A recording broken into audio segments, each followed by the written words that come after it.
अभिनव के दिल की धड़कन तेज हो गई और वो बहुत ध्यान से अकरम को देखने लगा।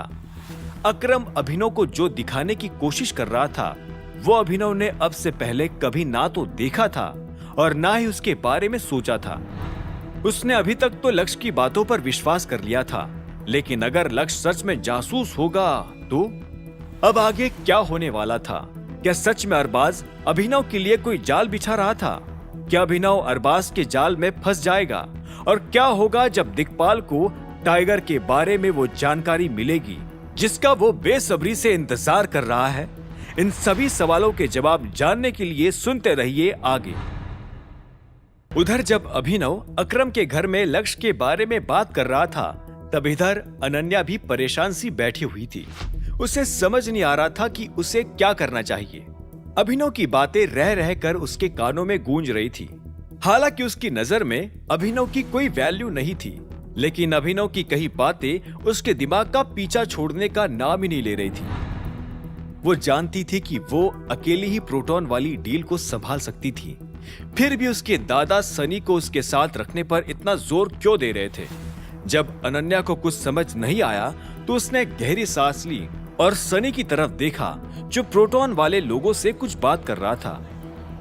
उनमें से एक कर्मचारी ने सनी से कहा, मीटिंग बस कुछ देर में शुरू होने ही वाली है, और वो सनी को अपने साथ मीटिंग रूम की तरफ ले जाने लगा। इस बीच रानी भी अपने कुछ साथियों के साथ मीटिंग के लिए वहां पहुंच चुकी थी। उसने जैसे ही देखा कि सब लोग आ चुके हैं तो उसने सभी से कहा, गुड मॉर्निंग एवरीवन, हम बस कुछ ही देर में मीटिंग शुरू करने जा रहे हैं। इसके बाद रानी की नजर सनी पर पड़ी और उसने झिझकते हुए सनी से कहा, mister Sunny. Good morning miss Rani. उधर से सनी ने मुस्कुराते हुए जवाब दिया। रानी ने एक बार को उसकी बात पर हाँ में सिर हिलाया और बोली, गुड मॉर्निंग। मैं आपसे ये कहना चाहती थी कि मीटिंग में कौन आ सकता है इसके बारे में स्पेसिफिकली आपको बता दिया गया था। हमें मिसेस अनन्या से बात करनी है। बिल्कुल, हमारी टीम की लीडर अनन्या सिंह ही है। मैं तो यहाँ बस as a part of representatives बनकर अब बैठा हूँ। अगर आपको इससे कोई दिक्कत ना हो तो हमें मीटिंग शुरू करनी चाहिए। सनी ने रानी की बात का जवाब देते हुए कहा। उसकी बात सुनते ही रानी अपनी जगह से खड़ी हुई और बोली, आई एम सॉरी, लेकिन ये नहीं हो पाएगा। हमें ये मीटिंग शुरू तो करनी है, लेकिन आपके बिना।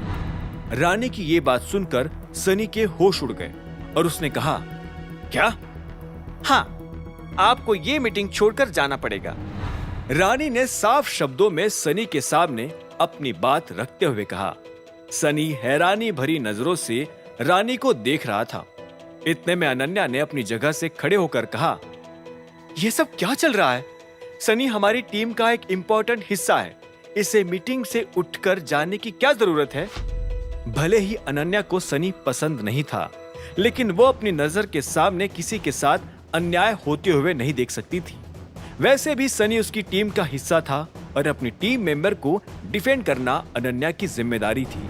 अनन्या के जवाब में रानी ने पलटकर जवाब दिया, अनन्या तुम सही कह रही हो, लेकिन हमने ये कॉन्ट्रैक्ट सिर्फ तुम्हारे साथ साइन किया है और हम ये भी चाहते हैं कि सनी इस टीम का हिस्सा ना रहे।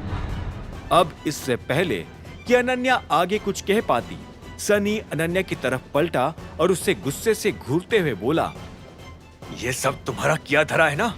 ये सब तुमने किया है। जलती हो तो मुझसे, जलती हो। सनी के मुंह से ये इल्जाम सुनकर अनन्या ने एक गहरी सांस ली और अपने आप को शांत करते हुए कहा, ये सब तुम क्या बोल रहे हो? मुझे इस बारे में कोई जानकारी नहीं थी। हाँ, ये सही कह रही है। ये सब अनन्या की वजह से नहीं हो रहा है, ये टाइगर का ऑर्डर है। रानी ने अनन्या के बचाव में आते हुए कहा। ये नाम सुनते ही सनी के तोते उड़ गए। इससे पहले कि वो आगे कुछ कहता, रानी ने कहा, अब आपको जाना पड़ेगा मिस्टर सनी, प्लीज एक्सक्यूज अस। सनी फिर भी जब अपनी कुर्सी से नहीं उठा तो रानी ने अपनी सिक्योरिटी टीम को इशारा किया कि वो उसे बाहर ले जाए।